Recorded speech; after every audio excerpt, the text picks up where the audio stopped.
자, 언어는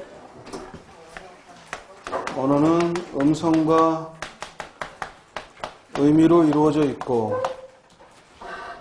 음성과 의미로 이루어진 기호고, 이 음성과 의미는 자의적이다. 그리고 자의적이기 때문에 언어는 사회성, 약속을 가져야 되고, 근데 이것이 시간이 지나면 변천한다, 역사성을 가져요. 이걸 언어의 가장 기본적인 특성이라 합니다. 이제 나머지 언어의 특성으로 분절성, 추상성, 개방성, 그리고 체계성, 그리고 규칙성을 이제 하나하나 살펴봅니다. 자, 여러분들 교재 78쪽을 펴시면 이 언어의 사회성과 역사성을 합쳐서 언어의 객관성이라는 표현을 썼습니다. 그리고 79쪽을 보시면 이제 언어의 분절성이라는 말이 나옵니다. 그죠?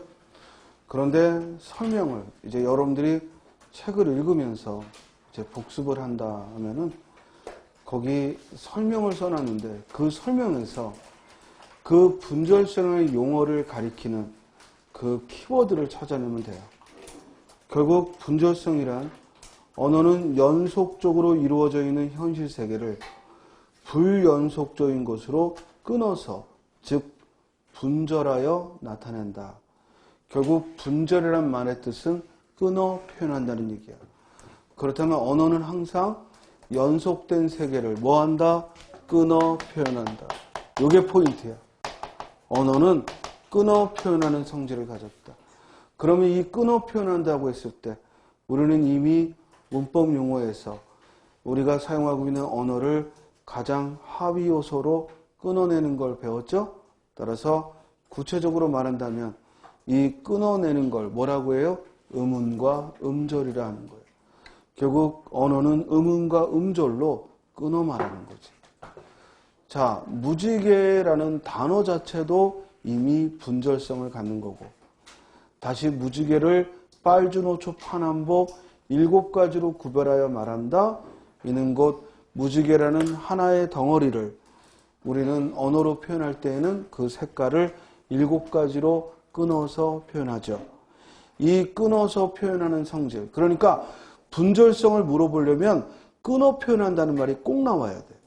그리고 어떤 한 덩어리의 대상을 끊어내는 예를 들어주는 거지. 얼굴이라는 단어를 뺨과 이마와 턱으로 끊어 말한다? 분절성이지. 또 우리가 시간이라는 개념을 12월 31일, 1월 1일 이렇게 끊어내서 표현한다는 건 분절성의 예가 되죠. 그래서 시험 문제에서는 예문을 주고 무지개를 이렇게 7가지로 나눈다. 시간을 하루 단위로, 또 다시 하루는 아침, 점심, 저녁으로 끊어 말한다. 이를 언어의 특성상 뭐라고 하느냐? 분절성. 이렇게 묻는 거죠.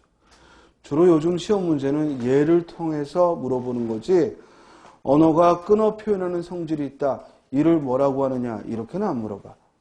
주로 예문을 통해서 물어보죠. 다음 두 번째, 개방성이라고 했어요.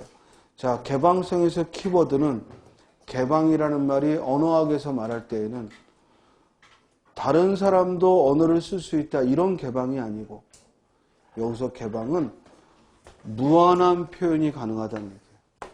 언어에서 개방성은 무슨 뜻? 무한한 표현이 가능하다.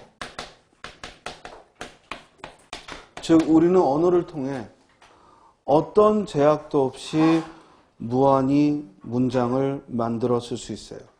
단어도 새로운 단어를 만들어 쓸 수 있고, 그리고 문장도 새로운 문장을 얼마든지 만들어낼 수 있습니다. 이와 같이 우리는 언어를 통해 무한한 표현이 가능하고, 이를 뭐라고 부른다? 개방성. 그래서 이 개방성을 그렇게 무한히 표현한다라고 해서 다른 말로 창조성이라고도 해요. 언어의 개방성을 다른 말로 뭐라고도 한다? 창조성.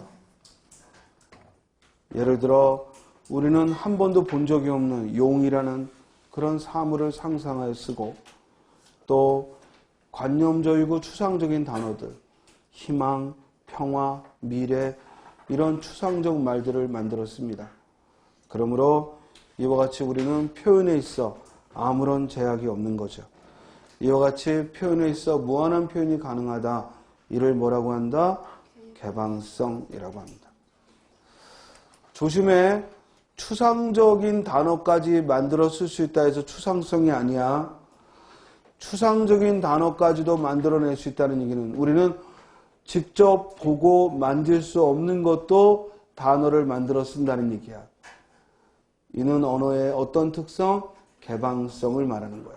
다음, 이제 추상성이라는 뭐냐면 언어는 여러 실제 사물들에서 공통적인 속성을 뽑아